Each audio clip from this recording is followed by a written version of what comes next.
Hello everyone and welcome back to my channel. I'm Timmy Treacle, also known as Horror Fan for Life, and today I'm bringing you 3 more movie reviews, all centered around Christmas. Yes, Christmas is a special time of year for a lot of families, just everybody in the world, and I am a sucker now for Lifetime and Hallmark Christmas movies. I didn't start watching them, as I said in previous videos, until last year. And I gotta tell you, the more and more I watch, the harder it gets to watch. Not because they're bad movies, but because they're so good. And I challenge anyone to watch some of these movies and not tear up. It is really hard. But I love these movies. But the first movie I'm going to be talking about is none of that Lifetime Hallmark stuff. This is Silent Night, Deadly Night 4, The Initiation. Now, this movie, along with Part 5, have no affiliation with the first 3 movies. The first 3 movies is a trilogy with the Santa Killer, and these 2 movies are standalone sequels. And this one was released to direct-to-DVD video on November 21st, 1990. Happens to be my birthday. And it's a horror movie, and it has a 3.9 out of 10 on IMDb. It was directed and co-written by Brian Yuzna, and also co-written by Woody Keith and Arthur Gorson. And it stars Clint Howard, Neith Hunter, and Tommy Hurley. And this movie is about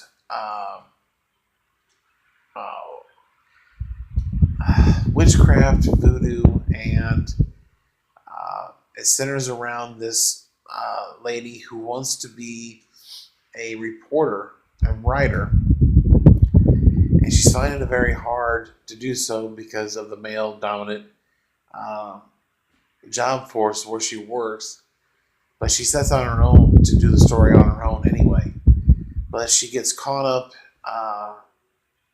in this ritual with these women, and it's creepy. And if you are definitely afraid of bugs, insects, things like that, then you definitely don't want to watch this movie. But that's what it centers around. And I found this movie to be creepy. It's not so much just the crawlies, but you definitely you don't want to be eating anything when you watch this movie. This is definitely not a popcorn candy movie.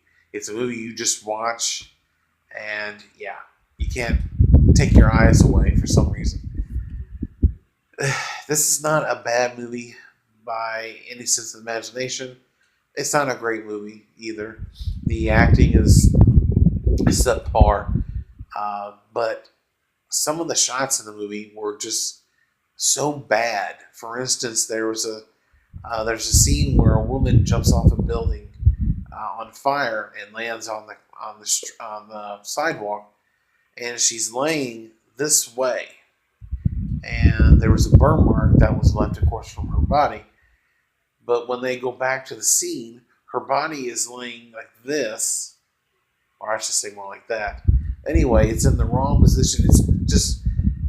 It's such an eyesore. You know, when you do these type of movies, you want to try and not make those simple mistakes, but they did, and there's a few of those throughout the movie, which is kind of irritating. So I definitely knock points for that, and you're never going to have great acting in these movies anyway. Even if you have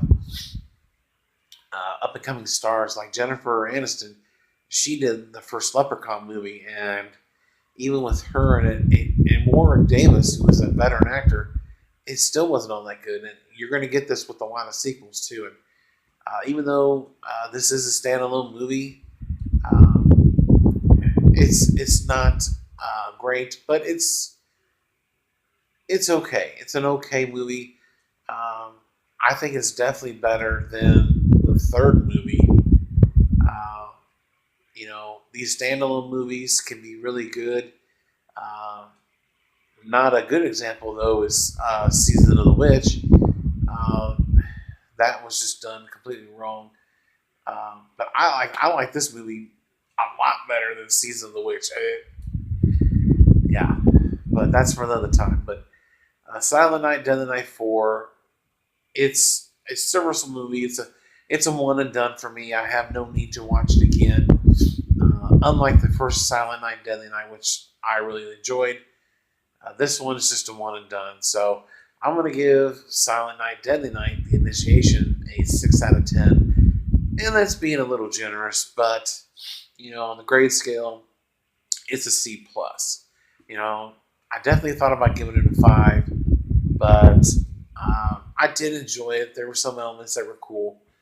But other than that, that's all there is to it. So, in the comment section below, if you've seen this movie or if you've seen all 5 movies, give me your ranking of all 5 Silent Night, Deadly Night movies.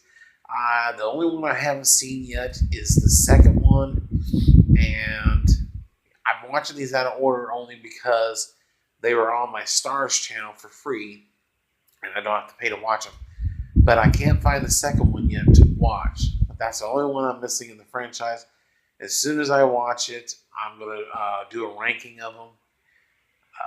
I can tell you right now, the third one in the series is looking like the worst so far, in my opinion. So, but other than that, in the comment section below, also let me know what are some of your favorite standalone horror movies that are not, they're part of the franchise as far as the number goes, but they're a standalone film. I know some people do like Season of the Witch, and that's fine, but just let me know what you like. But other than that, I thank you for watching this movie review. Stay tuned to my channel for a couple more movie reviews. They are Lifetime original Christmas movies. And as always, if you're new to the channel, hit the subscribe button, hit the bell icon, and let's talk about movies, TV shows, rankings, top 10s, and other fun things. I appreciate each and every one of you who support this channel, and check you later.